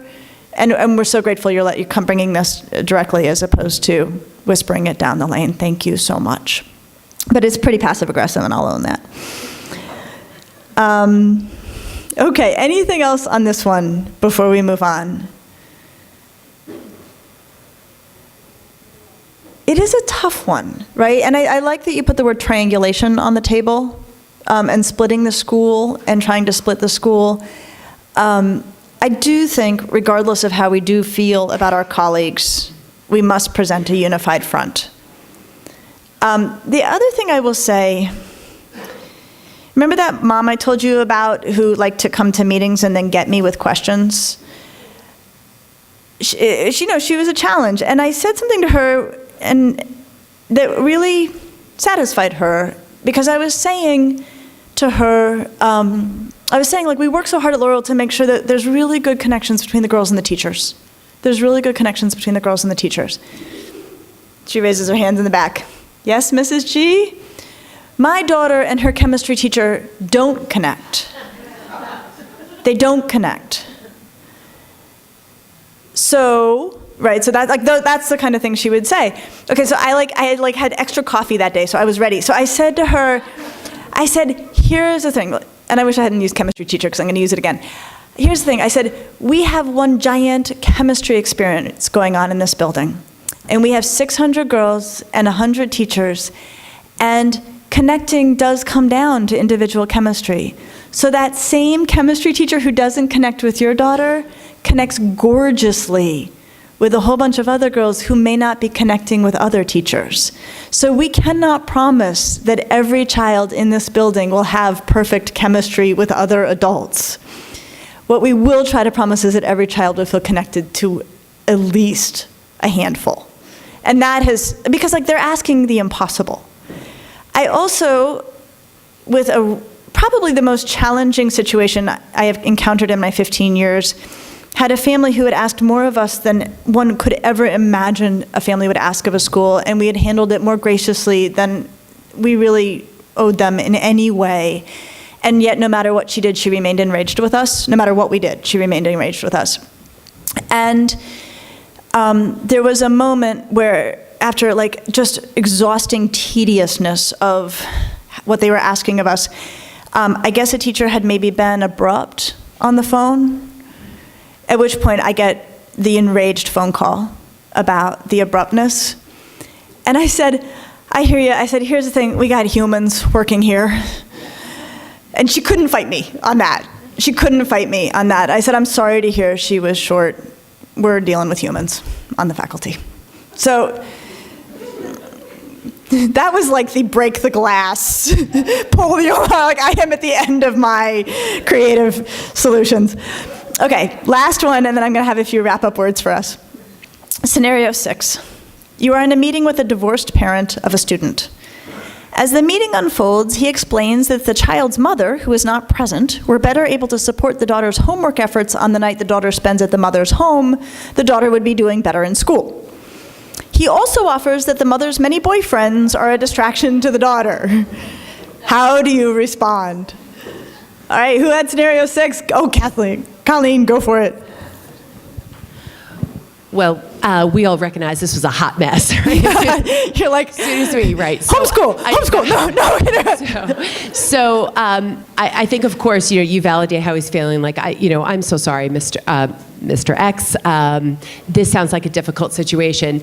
Again, of course, I don't know what your relationship is like with your ex-wife. Have you discussed your concerns with her? And you know the answer will be either no. No, it's or impossible. Impossible, right? So then I think we just said, let's just focus on what he can do and his role. We were not going to get into any discussion of the child's mother and just, well, what is it like when she's with you during the week? And what are your homework routines and so forth? And depending upon, we weren't sure how old the child was, but I'd love to arrange a meeting with your daughter and you and me and take it from there. Is there any way we can support you in your parenting? And you're sitting here right now. Right. Yeah. Let's work with you. That was pretty much our focus. Beautiful. So it's such a gracious, there's no way I'm talking about your wife by in no way talking about the wife. Right? So you're not saying the words, you're just refusing to go down that road. Anything else on scenario 6? There's one right here. We were also, obviously there's so much here that we don't know, so again, going back to the questions after, as you were saying, Colleen, acknowledging, that this is a difficult situation for them and must be such a difficult situation for your daughter and putting her at the center of it back to her again. But also that if it is a situation where the parents are 50-50 custody and both equally involved in the child's education, and that it would also be helpful to try and bring them together to figure out a solution. Something viable. If that in fact was the situation. And if they can get together without enough heat. Exactly. Yeah, keep it under control. I think this is also a nice one where you can say, look, we're here as a resource. Has she tried our homework den? Right? We can offer that to you on all afternoons. Or, something that how's she making good use of her free periods? Things like that. Okay, there's 2 more. You ready? Scenario 7. A parent calls to say that there are rumors of heavy drinking among the 11th graders. She wants to know what the school is going to do about it. How do you respond? All right, who had scenario 7? Table 5. So we had sort of several responses. One of them was obviously to validate that this must be really terrifying and concerning because they're thinking about what's going to happen to my son or daughter when they get older. And emphasizing that we take these things seriously. I think it's also a place where you can highlight the things that you're already doing. And if you're not already doing some things to intervene and do education about drinking, you've kind of missed something that you should be able to point to. So some programs that you already have in place could be very useful to highlight. I'm actually going to jump in with language. I think you might say, here's the programming we're already doing. Let me know what it feels like we're missing. Yeah. Right? So invite the critique. Don't be like, well, here's what we're doing, right? Here's what we're doing. What might be missing from this? Great, yeah. We also focused on the whole notion of rumors. Yeah. And, we all know that rumors are sometimes wildly, outlandish. But on the one scenario about the many parents, it occurred to me afterwards that this is one way to approach this with this parent. We're so glad you brought this to our attention. instead of engaging in a lot of rumors, which sometimes can be other families exaggerated. do. Exactly. Yeah. And also, this was one of the scenarios we think where the more information you have, tell us what you're hearing, tell us what you're specifically concerned about, so that it's not just rumors. Yeah, heavy what can you drinking. tell us? What do you Exactly. know? I can't give you any names. Right, and it wouldn't even be that we're looking for names, but we're looking for what it is that has brought this to this level of concern. Yeah. I also felt like it was okay for us, and I don't intend this as a pushback, but to sort of raise that this issue is one of those issues that's really problematic, because if we're talking about a day school especially, we're talking about behavior that's happening outside of our area of operation. And so, so the sort of Lisa Damour way to do it is, how can parents in the school work better together to work on this? But I think it's good to remind this parent, like, look, you're talking to us about something that is incredibly hard for us to put eyes on, to gather information about, to adjudicate. This is happening. And so it's not that we would be deflecting responsibility. I actually think Michael's idea about making sure that we own the part of it that we are responsible for, which is education. But to remind this parent that we're talking about something that also lives in the parent's realm of responsibility, and that we can't swoop in and fix. Yeah, we can't police parties. Like, that's not what we're in the business of doing. Back in the corner there.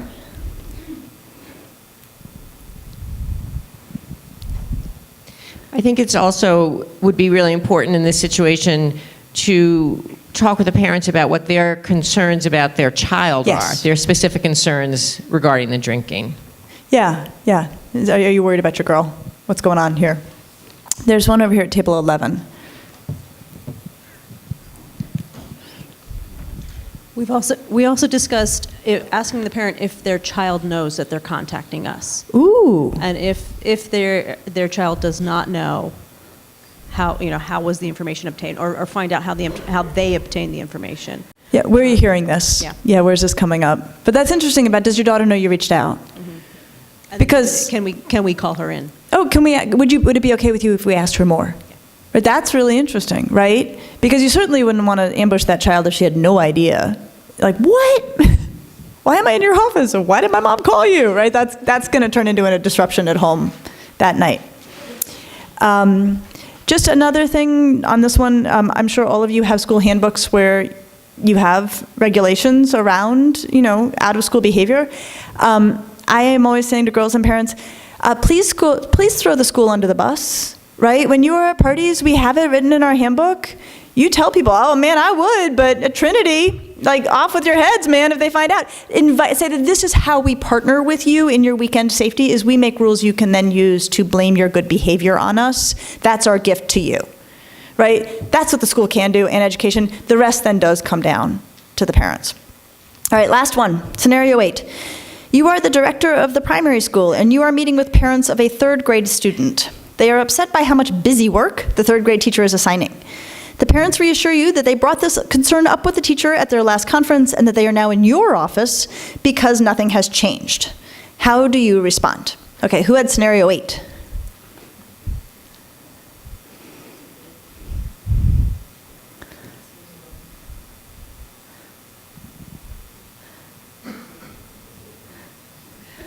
Hi. So we had a lot of questions. We certainly, if we had the advance on the question, we would have looped back to the teacher just to check in about curriculum night, like how did you lay out the expectations and the goals for your curriculum this year?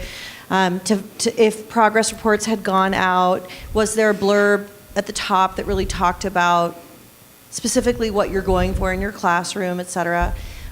Just to do all the due diligence before the call, and also had some suspicion, possibly, if we felt that we knew the pedagogy in the class and we were feeling good about it, then we thought, well, we wonder if this could be one of those 21st century learning moments, right? Where we're going to school today and getting work today in a classroom looks really different than the work that a lot of our parents were doing in the classroom. I like that. And so it's not busy work, it's 21st century learning. You just never know, right? Like they think it's a puzzle and you think it's a brain development tool. So yeah. So we just had a lot of questions going into it that then would guide the way we took up the conversation with the parent, and of course we would follow all of the Lisa Damour steps about like, it's so weird thanks to have for bringing a brand. it to our attention. Yeah. And we would ask in particular, describe when you say busy work, like what does that really look like? Just so we're really talking about the same work. Okay, that line alone. Okay, tell me what you mean by busy work. I want to make sure I fully understand what it is that has brought you to my, like, in the nicest way. That alone, you're going to get a universe of useful data out of that. So, and then, yes. I also think expanding a little more on what was said at the conference. How did you bring up your concerns? Was because could the teacher have misinterpreted you just wanting more information with actually relaying a concern? A similar situation happened to me this week, so upset that there's been no follow-up. I said, can you tell me about how you followed up? And they said, well, I emailed a month ago and didn't get a response, so I haven't said anything since. So like, they're, okay, let's get some follow-up in there, Yeah. So maybe there's just, more explanation on how the communication has been between the teacher and parent already. My favorite line for this, I'm wondering if wires got crossed. Mm-hmm. Yeah. Right, like that's a very neutral way to say something that could be much more loaded. Right? Oh, I'm wondering if wires got crossed here. Anything else on scenario 8? I think also like getting a sense of what the parent's expectation is for what is happening at home.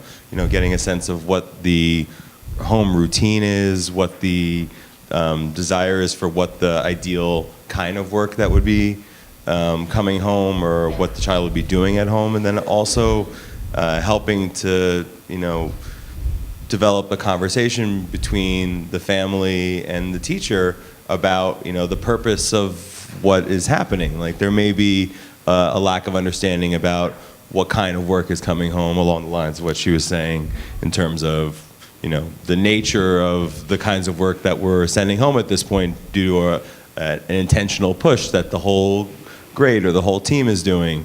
And so making sure that communication is clear back and forth. Terrific. Okay, I'm going to bring this on home.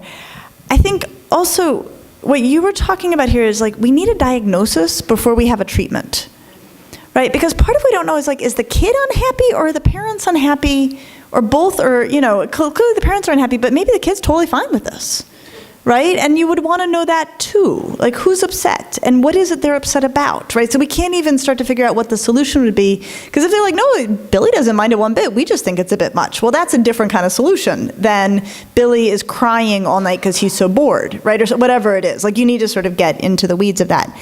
The other thing I have said to parents in a proactive way, at coffees in the fall, so not necessarily in response to any particular concern, and it's a good one to get out there proactively, and this applies to a huge amount of the feedback we get from parents, is I will say, if we could create a school where for 13 consecutive years, your daughter got exactly the teacher she liked and exactly the work she liked that was totally interesting and neither too hard nor too difficult and was surrounded entirely by classmates whom she enjoyed, we would turn out a child who could not function in the outside world. And for what you are paying us, you don't want that to be her education. So I know that there will be moments when we are not fitting her needs perfectly, and I have to say those may be the finest moments in her education at times, right? So you have to choose the moment for something like that, but probably not when you're talking about a particular kid at a particular time. Okay, so here are the things I want you to leave with. Control the air, control the air, control the air. Set your intention. Meet that parent with something in your heart that is loving. I know that is so weird to say. I really mean it. Remember, you can't do anything without a working relationship with that parent. You are useless, you are inert, you are hamstrung, you have got nothing if that parent doesn't feel that you trust, you like them, you like their kid, you value them, you value their kid. The magical door to create a deep and trusting relationship is to admire their child. It will take you 20 seconds. If you admire their child to them in an earnest and honest way, you open the door, it's as if you were college roommates and you're so psyched to see each other again. I mean, it is so powerful. And here is why. Our kids are our hearts, right? Like, that is my heart sitting in that teacher's classroom. You admire my heart, we're good to go. Right? That is, if you take nothing, that I want you to hear. When we are giving people feedback on their children, imagine the scene in my kitchen of Ellen at 15 asking me about my mortgage, right? They know their children well. If we come clomping in, telling them how to raise their kids, that's not going to feel good. And if it doesn't feel good, it's not going to go well, right? Ask 40 mortgage questions before you suggest that they adjust their interest rates. Most useful question, I think, is what else would it be helpful for me to know? Just make the time, find the time. Let's remember that anxiety and flexing of power, anger and flexing of power is usually the outward face of anxiety and hurt. Anger and flexing of power is the outward face of anxiety and hurt. It's hard to remember that at 5 o'clock when we're trying to get out the door, but it's helpful to do that. And again, empathy, empathy, empathy, right? If you're getting anger and flexing of power, and underneath that is almost always anxiety and hurt, find a way to empathize. How did that play out at home last night? Oh my gosh, I am so sorry. That sounds like a really long night. How can I help? Thank you so much for having me.